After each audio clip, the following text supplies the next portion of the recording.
शेतकऱ्यांसह संपूर्ण भारतासाठी मोठी खुशखबर। यावर्षी सरासरीच्या 105% पावसाचा अंदाज, भारतीय हवामान विभागाची माहिती।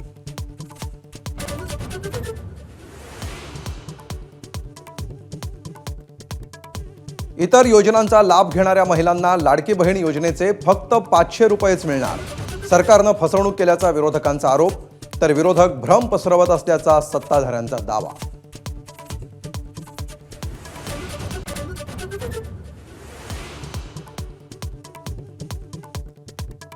भाजपसोबत जायची ठाकरेंची इच्छा, संजय शिरसाटांचा मोठा दावा।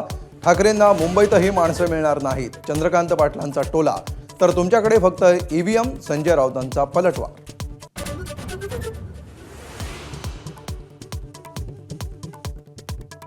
सिंधुदुर्गातील 2023च्या प्रकाश बिडवलकर हत्या प्रकरणी 4 आरोपींना अटक। तर हत्या पचवण्यासाठी शिंदेंच्या शिवसेनेमध्ये आरोपी शिरसाटचा प्रवेश, माजी आमदार वैभव नाईकांचा आरोप।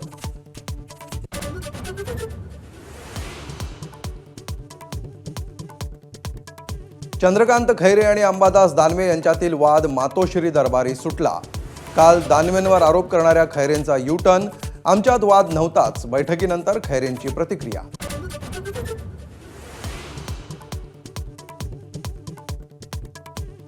धनंजय मुंडेंना कराड नकोच होता, तो मुंडेंची सर्व गुपितं बाहेर काढणार होता।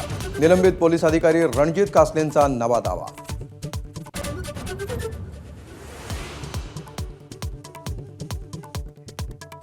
सांगलीमध्ये शिवप्रतिष्ठानचे संस्थापक संभाजी भिडेंवर कुत्र्याचा हल्ला। भिडेंवर शासकीय रुग्णालयामध्ये उपचार, खडबडून जाग्या झालेल्या महापालिकेकडून कुत्रे पकडण्याची मोहीम।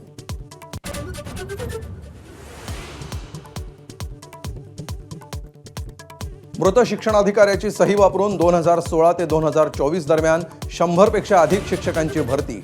नागपूरच्या बोगस शिक्षक घोटाळ्यामध्ये धक्कादायक आरोप, सखोल तपास करण्याचे मुख्यमंत्र्यांचे आदेश।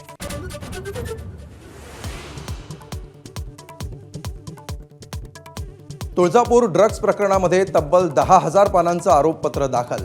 आरोपीचं व्हॉट्सअप चॅट महत्त्वाचा पुरावा ठरणार, कुठल्या आरोपीनं कोणती भूमिका बजावली याचा तपशील असल्याचीही माहिती।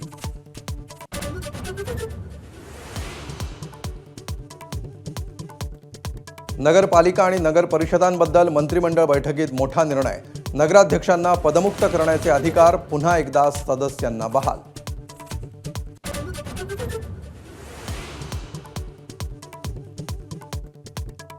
अयोध्येतील राम मंदिर बॉम्बनं उडवून देण्याची धमकी, श्रीराम मंदिर ट्रस्टला तामिळनाडूत आला ईमेल, पोलिसांकडून सखोल तपास सुरू।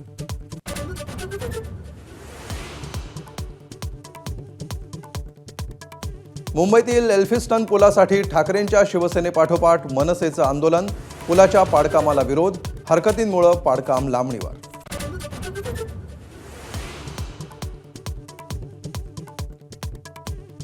पुण्यात खेळण्यातल्या पिस्तुलाचा धाक दाखवत ज्वेलर्सवर दरोडा, 20 ते 25 तोळं सोनं लुटून आरोपी फरार, तर पिस्तूल तुटल्यामुळे दरोडेखोरांचं बिंग फुटलं। एबीपी माझा, उघडा डोळे बघा नीट।